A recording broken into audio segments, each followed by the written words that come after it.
Berdasarkan kondisi geografis dan geologisnya, pada tahun 444 Masehi, terjadi gempa bumi dahsyat yang memisahkan Tembini, daerah bagian selatan Pulau Jawa, menjadi pulau tersendiri, yaitu Nusa Barung dan Nusa Kambangan. Menurut Abimayu, 2014, jadi keberadaan Pulau Nusa Kambangan yang berada di bagian selatan, Tembini, sudah berlangsung sekitar 1.600 tahun.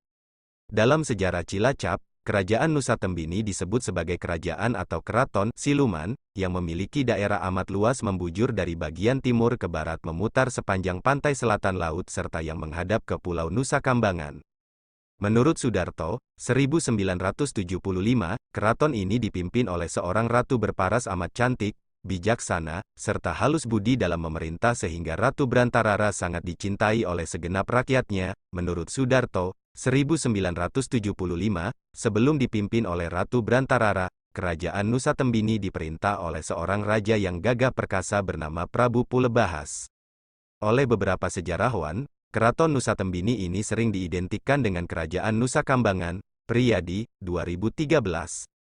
Teks Babat Pasir menyebutkan Kerajaan Nusa Kambangan terletak di sebelah selatan Pasir Luhur yang dikelilingi oleh laut, sehingga disebut sebagai Negeri Nusa Kambangan, yang merujuk pada pulau terapung di tengah laut. Bagian utara Kerajaan Nusa Kambangan dibatasi Segara Anakan, bagian selatannya adalah lautan sangat luas, sedangkan bagian timur dan baratnya menyatu dengan lautan selatan, kini Samudera Hindia. Pada bagian barat pertemuan antara lautan selatan dengan Segara Anakan bertepatan dengan muara Sungai Citandui sehingga memiliki interaksi sosial dengan masyarakat Sunda. Pigeaud, 1968, juga berpendapat bahwa Nusa Kambangan terkait situs-situs di daerah Jawa Barat bagian timur, khususnya adalah Kerajaan Pajajaran. Priyadi, 2013-78. Keraton Nusa Tembini ini memiliki benteng pertahanan sangat kokoh karena terdapat rumpun bambu berlapis rapat yang mengelilingi Keraton Nusa Tembini. Benteng ini disebut Baluarti Pring Ori Pitung Sap. Bahkan pada saat utusan Raja Pajajaran akan memasuki wilayah Keraton Nusa Tembini, mereka harus menempuh perjalanan melalui hutan belantara dan rawa-rawa yang luas sebagai pagar keraton. Dalam Babat Pasir disebutkan bahwa Banyak Catra alias Kamandaka sebagai tokoh sentral legendaris dalam Babat Pasir pernah berhadapan dengan seorang Raja Nusa Kambangan, yaitu Pulebahas. Tokoh Banyak Catra sendiri merupakan keturunan Raja Pajajaran yang mendatangi Pasir Luhur untuk meminang Ciptarasa, putri bungsi Adipati Pasir Luhur, Kanda Daha. Perilaku tidak senonoh Banyak Catra terhadap Ciptarasa mendapat tentangan keras dari sang Adipati sehingga Banyak Catra harus melarikan diri ke Pajajaran kembali setelah dikira mati. Prabu Siliwangi, ayahanda Banyak Catra yang telah tua ternyata memiliki dua putra mahkota, Banyak Catra dan Banyak Belabur, sehingga keduanya diminta memenuhi syarat sayembara putri kembar 40 orang. Untuk kedua kalinya Kamandaka, nama samaran Banyak Catra, kembali ke Pasir Luhur dengan memakai tipuan lutung kasarung. Proses sayembara Ciptarasa di Pasir Luhur inilah yang mempertemukan Kamandaka dengan Raja Pulebahas dari Nusa Kambangan. Kamandaka berperang melawan Nusa Kambangan dalam dua tahap. Tahap pertama, melawan Tritunggal Nusa Kambangan yakni Raja Pulebahas, Jurang Bahas dan Parung Bahas. Tahap selanjutnya melawan Tritunggal di lautan, Surajaladri, Jaya Samodra, dan Singa Laut yang seluruhnya mati di tangan Kamandaka dengan cara yang licik. Kematian tokoh-tokoh sentral Nusa Kambangan ini membuat marah pihak Kerajaan Nusa Kambangan. Pihak Nusa Kambangan menilai bahwa sayembara perkawinan Pasir Luhur menyebabkan kematian Raja Pulebahas, sehingga orang-orang Nusa Kambangan menuntut balas dendam, menyerang Pasir Luhur namun kemudian meninggal. Surajaladri, Jaya Samodra, dan Singa Laut yang seluruhnya mati di tangan Kamandaka dengan cara yang licik. Orang-orang Nusa Kambangan menuntut balas dendam, menyerang Pasir Luhur namun kemudian meninggal. Kematian tokoh sentral tersebut melumpuhkan kekuatan Nusa Tembini sebagai kerajaan maritim di belahan selatan Pulau Jawa. Pemusnahan mereka dilakukan dengan cara tidak satria, khususnya Pulebahas. Pulebahas terbunuh ketika ia hendak melakukan upacara perkawinannya. Ada tipu daya dalam peristiwa perkawinan itu. Di pihak lain, Kamandaka, Banyak Catra, harus memetik buah hasil tindakannya itu.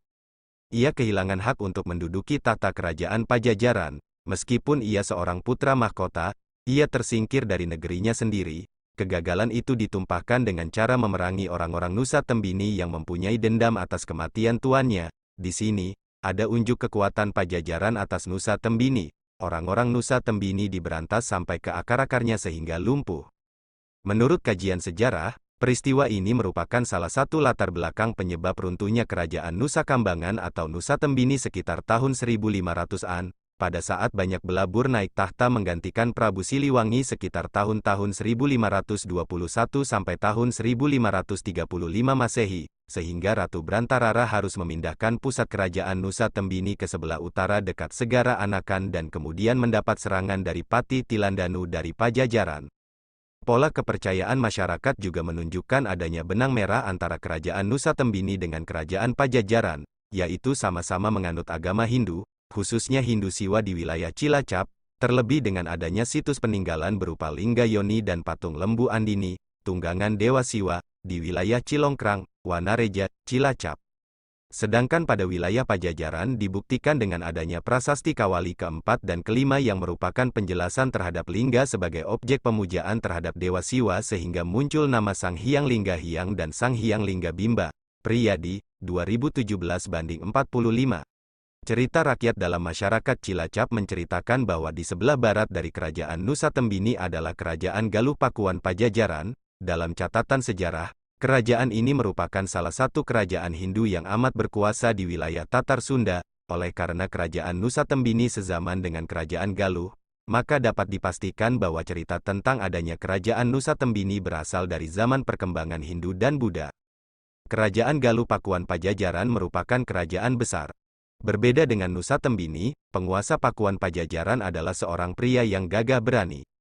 Pada masa pemerintahannya ia dicobai Tuhan dengan berkembangnya wabah penyakit yang menyerang rakyatnya. Akan tetapi rakyatnya menjadi sangat menderita karena banyak di antara mereka yang harus kehilangan anggota keluarga akibat ganasnya wabah penyakit tersebut. Raja Pajajaran ini berusaha mencari cara untuk memecahkan masalah yang sedang melanda negerinya. Segala usaha telah dilakukan untuk mengatasi wabah tersebut, tetapi sia-sia. Raja merasa sedih melihat penderitaan yang menimpa rakyat di seluruh negerinya, dan semakin sedih lagi ketika putra dan putrinya juga terserang penyakit. Ketika raja sudah hampir putus asa dalam mengatasi wabah penyakit yang melanda negerinya, datanglah seorang pendeta, Wiku. Pendeta tersebut menyampaikan maksud kedatangannya hingga terjadi dialog seperti kutipan berikut. Pendeta berkata, "Gusti Prabu junjungan hamba, ampunilah hamba ini akan segala kelancangan hamba menghadap Gusti tanpa panggilan dan dengan segala kemurahan Gusti Prabu, kami mohonkan maaf atas segala kesalahan ini." Raja berkata, "Teramat gembira rasanya aku melihat kedatangan Wiku saat ini sebab memang ada sesuatu yang kini tengah merisaukan pikiranku sebagai pimpinan pemerintahan di kerajaan Pajajaran ini."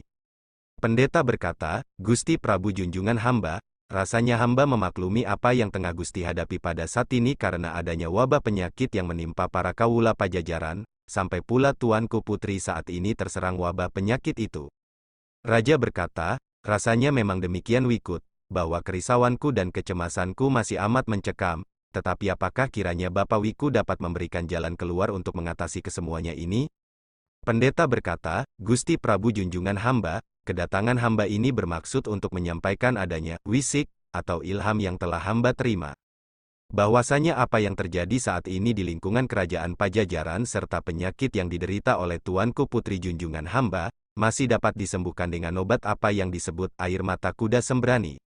Adapun obat itu hanya dapat diusahakan dari bagian timur kerajaan Pajajaran ini. Di arah timur sanalah ada sebuah keratoran yang disebut Nusa Tembini dan disitulah obat-obat tersebut akan didapatkan. Tetapi untuk mencapai daerah itu serta mendapatkannya tidak mudah, sebab lingkungan keraton Nusa Tembini adalah sangat gawat. Maka seyogyanya Gusti Prabu junjungan hamba mengutus para abdi dalam Pajajaran yang terpilih untuk menghadapi Ratu Putri yang memimpin keraton tersebut. Haturkanlah segala maksud Gusti untuk memohon apa yang disebut air mata kuda sembrani, yang menjadi peliharaan Sang Ratu. Apabila usaha mendapatkan air mata kuda sembrani itu berhasil, maka hal itu akan menjadi obat serta tumbalnya, penolak, kerajaan Galuh Pajajaran dari segala mara bahaya yang bakal datang.